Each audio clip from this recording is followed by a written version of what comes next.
So I want to challenge you all about what you think you know. Many of you are here because you're really interested in making change. And you're thinking about making change in lots of places and lots of ways. But what you don't know is that your greatest adversary is not that change is hard to make. Your greatest adversary is common sense. I know, that's kind of a shocker. You think that you're a human being and you know the way the world works, but I'm here to burst that bubble. So let's look at a couple of efforts to make change. One of the things people have been working on for decades is trying to reduce littering, trying to get us to put our trash and our waste in appropriate places. And so here we have two campaigns. One that says, this is the amount of rubbish that's been left around this bus stop since Monday. And that's a really common strategy for trying to encourage people to stop wasting. If we show people how big the problem is, they'll stop doing it. The other strategy is poster B, and it says, see what this Olympic runner is doing? She cares about our town, Preston, and she's throwing away her waste. So I want each of you to look at these two ads, A and B, and think to yourself, which one has the biggest chance of making a change and reducing littering? And just keep that in your mind. We'll get back to it at the end, and we'll see how good you are. So I promised you that I would talk to you about common sense and why it's your greatest adversary. So there really are three kind of big ways that common sense leads us astray. And the first is that we think if we are going to change people's behavior, they just need education. If we just give them some information, then they'll change their behavior. What's missing in this equation is that people don't know. And if we just fill in the gaps, then we can get them to do what we want. So let's think about one thing that people are talking about a lot right now, which is energy conservation. April opened today by telling you that buildings are responsible for 40% of our energy consumption, 40% of our greenhouse gas emissions. So if we want to make an impact on climate change, we need to think about buildings. So some social scientists were thinking, how do we get homeowners to reduce their energy consumption? And they sent auditors out to look at people's homes. And one of the things they were looking for and reporting back on and giving people information about is these little gaps around your doors and windows. If you live in an old house, like the house I grew up in, you might have these little cracks. And they're letting in cold air, and that's making you have to turn your furnace up. So if we just tell people how many cracks there are, how many windows need help, people will weather strip, right? So if you give people information, 20% of people will weather strip. But really, we're going to spend money and send people to homes and investigate, and we're only getting 1 out of 5 people to change their behavior. We can do better than that. We have to know that how you present information makes a difference. And one of the big things that makes a difference is making information tangible. If you take all of those little cracks around all of those doors and windows, and you say, how big is that? The gap in your house is as big as a basketball. People then magically now understand how important it is to fill them. When they just think they have 16 windows and cracks, they don't see it as important. But when you make it more tangible and say, you have a hole in your house the size of a basketball, people say, oh, maybe weather stripping those doors would really make a difference. So making information tangible makes a difference. The folks in this study did more than just make information tangible. They also personalized information to those homeowners, and they interacted with them. Putting up posters that people might or might not see is never as effective as talking to other people. Social interaction is one of the most important tools that we can use for making change. So there are other things, though, that help us when education fails us, when just giving out information is enough. Oh, sorry, I skipped that back up there. So when you give people all 3 of these things, 60% of them weather stripped. That's a 3-fold increase in how big the change is. So how you present the information triples the effectiveness of your effort, and knowing that makes a difference. So, but there are other things. It's not other things about how we present information, and one of them is that human beings are loss averse. We fundamentally hate to lose anything. And if you tell people what they're losing, they'll engage in the behavior that you want just because you've told them what they're losing. And it doesn't matter how big or small that is, but hearing that you're losing is more likely to change behavior than hearing what you're gaining. So this is the Denver Water Campaign, and they're trying to encourage people to engage in more water conservation practices. And a lot of people don't understand the importance of fixing leaks or fixing a running toilet because you just hear a little drip, drip, drip. Big deal, it's just a little drip. But when you add up all those drips over a few months or a year, you're wasting gallons. And telling people that they are losing gallons of water motivates people to change in a new way. So framing loss can make a difference. The other thing that social scientists know is that you actually have to think about various audiences. And different audiences need different information. This is a campaign poster from here at CSU, and it's one of several that was created by students to help reduce high-risk alcohol use. And students who are heavy users of alcohol, they want different information. They're not interested in what all CSU students are doing. The only reference group, the only people that are important that matter to them are what other drinkers are doing. And so their poster said 71% of CSU freshmen who drink once a week or less, because that's the norm. But the students who are more average, lighter drinkers, they're interested in how much the whole student body drinks. And this data from the same survey says that 71% of the entire student body drinks. You all laughed when you read the poster. I love this poster. My students love this poster. There are students in the room. Anybody have this poster in your home? Yes. Thank you. I have not given out this poster for free since 2009. But you can thank the students who created it. But the message here is that you have to give a message that is appealing to the audience, to the people that you're talking to, that resonates with them, and that also gives them the information that they, in particular, are interested in hearing about. So we have two different posters, one for heavy users and one for light users, with slightly different information. And the difference for heavy drinkers between 77% and 71% maybe sounds like a tiny bit of difference to you. It's a big difference to them. It's the difference between the campaign being believable and influencing their behavior and the campaign being unbelievable and having no effect. It's 6%, but it's the difference between believability and unbelievability. So knowing your audience is a key factor in making change. So there are some other ways that common sense leads us astray. And this is my personal favorite. We think kind of generally that if you want to change behavior, you've got to change people's attitudes. I talk about energy conservation often in my research, and people say to me, how am I going to get people to believe in climate change? I can't get people to conserve energy if they don't believe that we're killing the planet. And I say to them, you don't. You really don't have to change anybody's attitude about climate change. And people just don't believe me.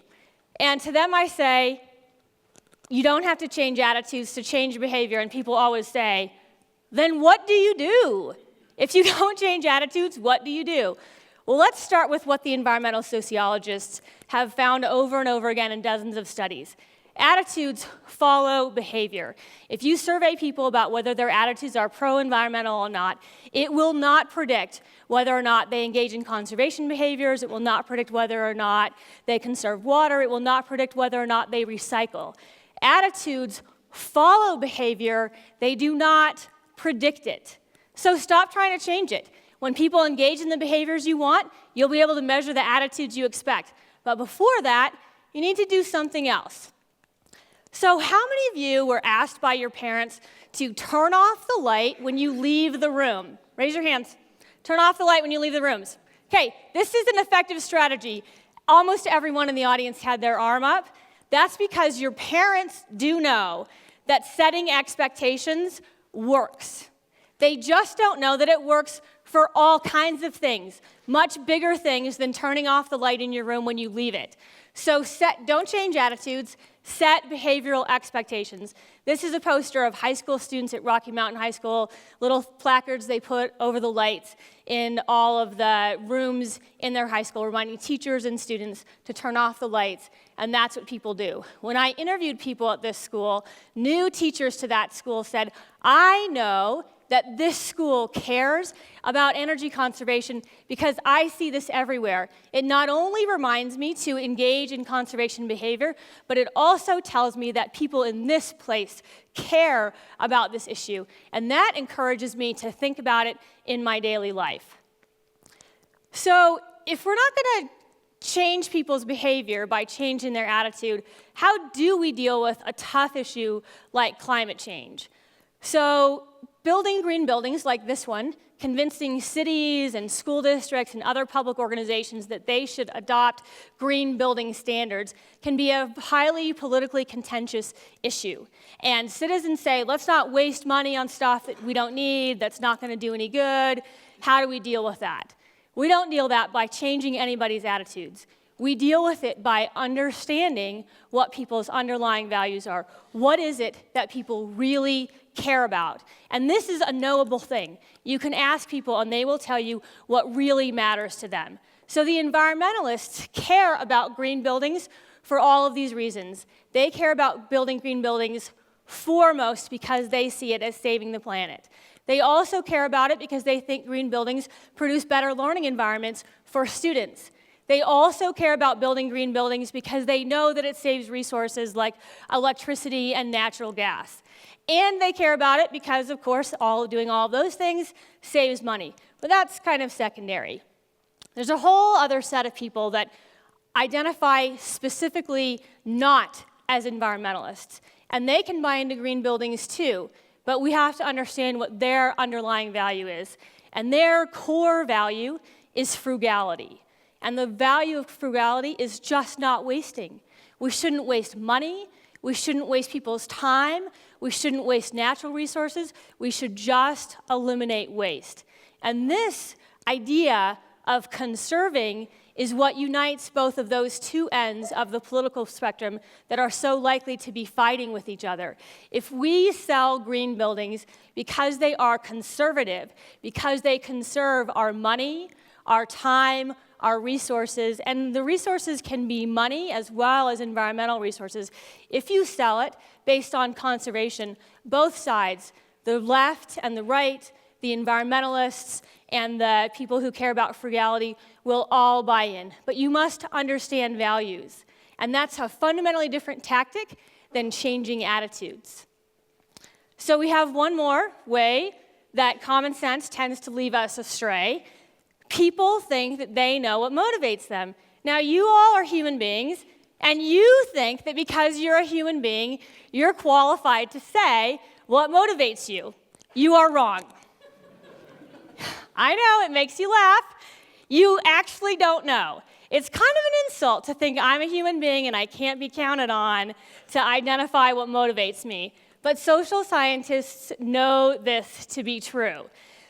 So one of the biggest things that does influence our behavior is social norms. Street musicians know this and take advantage of it. It's why they put coins and money into their guitar cases or whatever their musical case is on the ground, because we know that when other people are doing something, other people are more likely to follow. What the street musicians don't know is that seating their case isn't really enough, because you haven't actually seen another person doing it. What they really should be doing is bringing their friend with them and asking their friend to come by every 5 minutes and drop $1. And anytime there's no action, can you just walk by and drop something in? The number one predictor of giving money to a street musician is walking past the musician directly behind someone who did contribute. That's the greatest predictor, that you saw somebody else do it. That increases the likelihood that you will do it.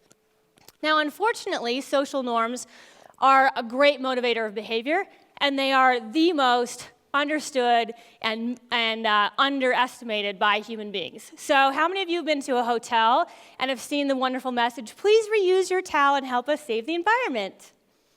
Okay, Hotels are using the least effective message that they could possibly use. Now, the reason they're using that is because they asked people.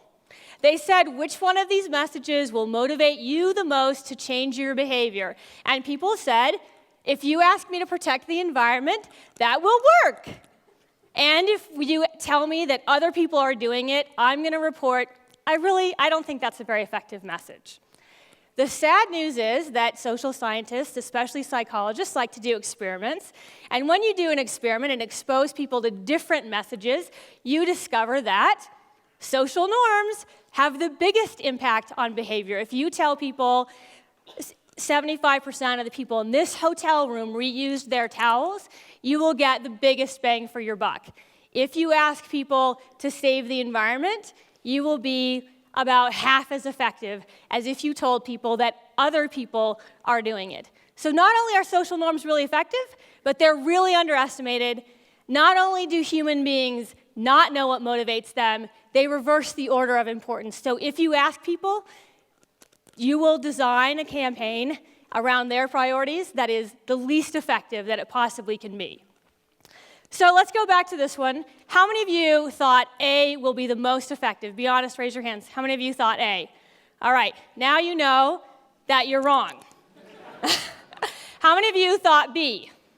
All right, we have some social scientists in the crowd, some people who've taken one of my classes or someone else's, and you know that B is the most effective because it utilizes social norms, and it also uses modeling. It shows someone doing the behavior that you are interested in. What's wrong with A is that it sets the inadvertent norm, the behavior that you're not interested in having people do. You're like, everybody litters. And since social norms are the most influential, you can create campaigns that are not only, does this say the wrong thing? Why are we laughing? Not only can you be ineffective in your campaign, many people, including the federal government, have created social norms campaigns that increase the behavior that they're trying to reduce because they use social norms in a way that is ineffective, because they don't know about their importance. So I started with saying that many of you are interested in creating change. We started today by listening to Mike, and Mike encouraged all of you to think about making a meaningful life. I want to encourage you to think about making effective change. Make your change meaningful. Many of you are going to go out and try to be entrepreneurs. You might be trying to improve health. You might be trying to change the environment. All of these things require making change. And we can be successful, but you will be the least successful if you let common sense be your guide. I know, it's kind of hard news to hear. It's the greatest kept secret of social science. Dan encouraged us to think about what is our magic, and really, truthfully, honestly, I think that sociology and social science is magic. So thank you for letting me share it with you today, and please use it in your lives. Thanks.